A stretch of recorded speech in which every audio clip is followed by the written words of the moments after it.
Time for the Olympics. Things are getting kicked off a year late, but nevertheless here.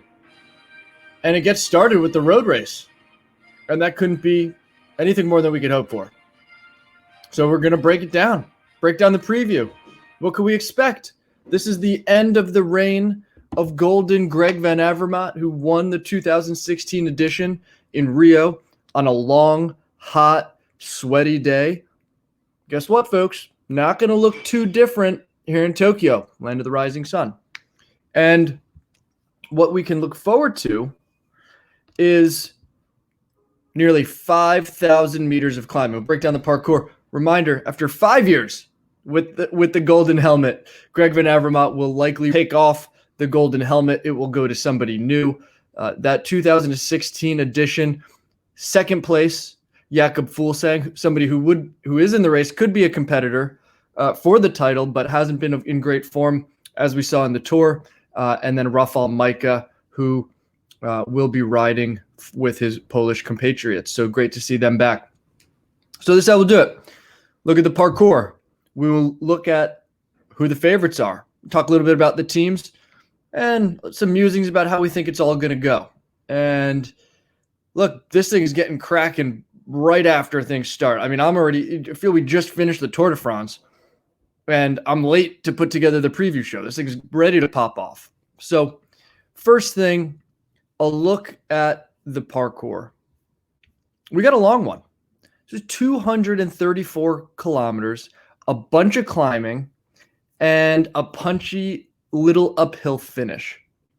Now, first thing we've got Doshi Road and Kagosaka Pass.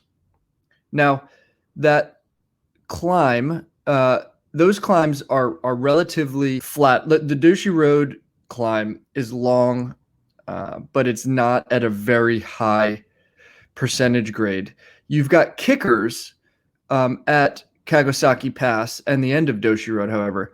But things really get hard about 140 kilometers in when you get to Fuji Sanroku. That's Mount Fuji. That's what Fuji Sanroku is. And that climb is 14.3 kilometers at 6%. So that's real. Then you've got a descent and some rollers until you get to about 200 kilometers. 200 kilometers in is when you get to Mikuni Pass. And this is where we're going to see the race absolutely break apart. I'm sure we'll see moves earlier. But that climb, 6.5 kilometers, 10.6% with ramps to nearly 20%. And then after that, you've got Kagosaka Pass, where you've got another little kicker before a descent, probably a good opportunity to see some escapees get away. So what can we expect? Who are the favorites? Who's riding this thing? And what can we expect from them?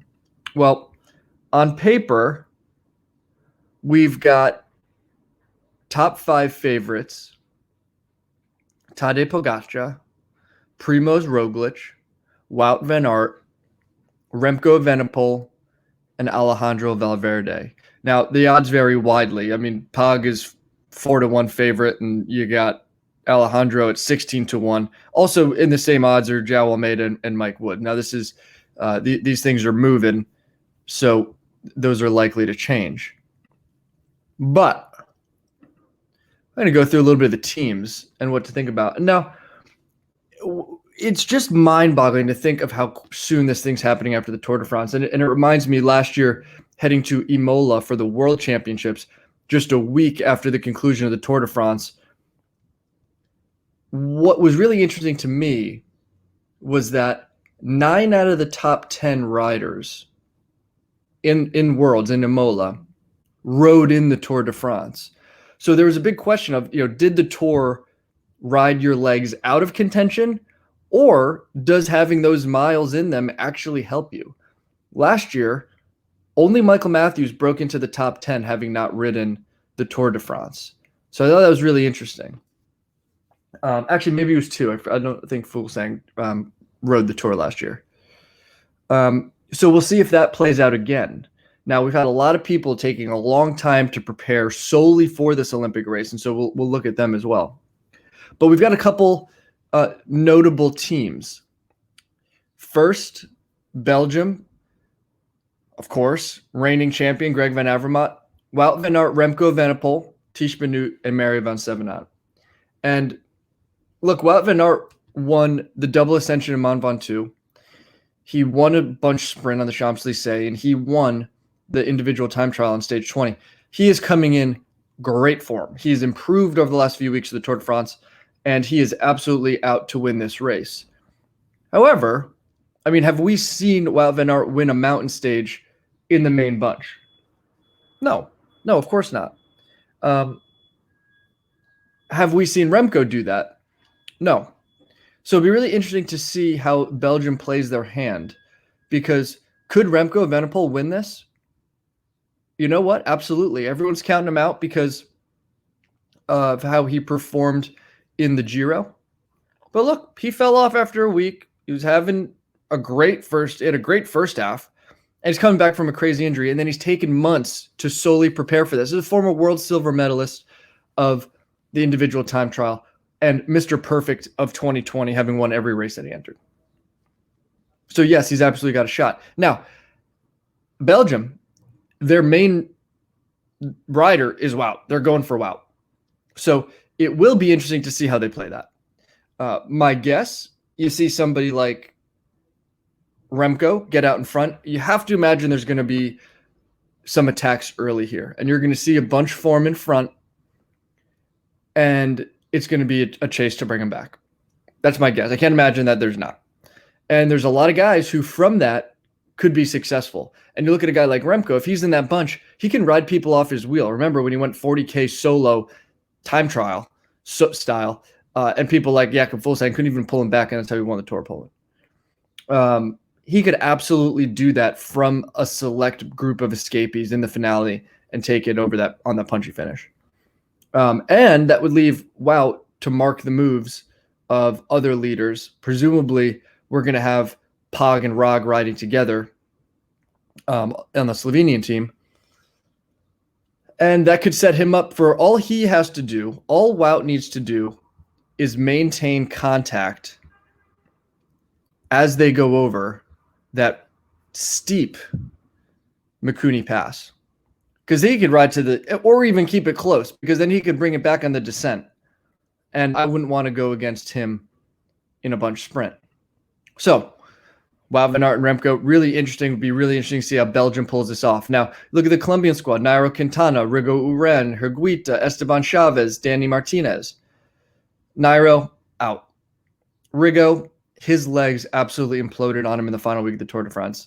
Higuita, and I'll throw it in the Esteban Chavez in the category, shown flashes of brilliance, but just did not have it in the Tour de France. I think both of them are out. I wouldn't be surprised to see Higuita getting an early move. He is punchy. He does have a little sprint to him. So if he can hang on, he could be in the mix.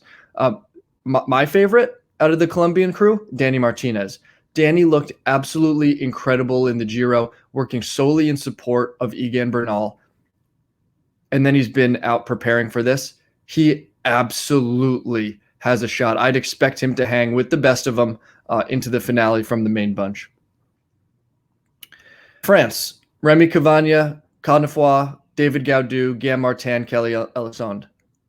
Thanks for playing. Good riders, but I don't see it. I don't see. I mean, David Gaudu did have some good moments late, but I can't see him winning. Outside shot of the podium, sure, but not a good look to win. Now, looking at the Italian crew, Damiano Caruso, Gianni Moscon, riding really well this year. Alberto Bettiol, Giulio Ciccone, nice to see you back, and Vincenzo Nibali. The Sharks' fins will be cut. I really like Damiano Caruso. Like one stage 20 the Giro when it was hot. Rides really well in the mountains in warm weather. Low-key top 10 at Worlds last year after riding the Tour de France. Coming off that great Giro. I like Damiano Caruso to be in the finale with the main bunch. The thing is, when he wins, he wins from the front. And that's what he did in the Giro, long attacks. And I could see him trying to get up into a breakaway if it forms early. But definitely a contender for a medal, definitely looking at top 10. Netherlands, Tom Dumoulin, Mollema, Wilco, Van Barle, and Havoc. Don't even know Havoc. Look, another look at Tom Dom's form. He performed well at the time trial Tour de Suisse. Good to have him back. I don't think he's going to be a winner for this, but great to see him back.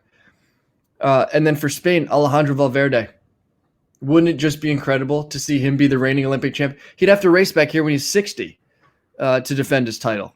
So it would actually be amazing for him to win this and have a golden helmet for his golden years. It would just be absolutely incredible. Now for Australia, you got Richie Porte, Rohan Dennis, Turbo Durbridge, and Lucas Hamilton. What happened to Porte in the Tour de France? Just didn't have it. Don't know. Now Denmark, this is a bummer. Jakob Fuglsang, would love to have seen him contend for a medal at least here, but he just fell apart at the end of the Tour de France. Says he had bad response to the vaccine. I guess it happens for sure. Bodies don't all respond the same, but he is just not looking in form, and so I don't think we're going to see it from him, and we'll see how long Casper Asgreen can hold on. Now Germany, we got some interesting ones in here. Max Schachmann, Emmanuel Buchmann, Arndt, and Simon Geschke. I really like Max Schachmann for this race, not for the win. He unless he's out in a select group and they take it to the line and maybe he can out-sprint them. He doesn't have a great sprint. He's overall a punchy rider, but I like him for the podium. I think he's got a real good shot at the podium, not for the win. Look, I mean, he won Paris-Nice twice. He won one stage in that, which was the first stage of the 2020 edition, a hilly stage, not one with such climbing. He's been on the podium in Strade Bianche. He's good at Lombardia. I finished 7th even after cracking his collarbone on that car that got on course last year. Preparing heavily for this, I like Max Schachmann for a podium spot as well. And then Great Britain, you got Geraint Thomas, Adam Yates, his brother Simon Yates reunited, and Tao Gegenhardt. My pick, Adam Yates. I think Adam Yates is underserved in the rankings for champion of this and winning a gold medal. He climbs really well. He won the Valter 2000 stage at Catalunya, top 3 on both Jebel Hafit and Jebel Yates in the desert. One of the few guys that's shown he can go head-to-head against Baja on the climbs. I like Adam Yates for a top 3 finish here and one that can contest in the finale here.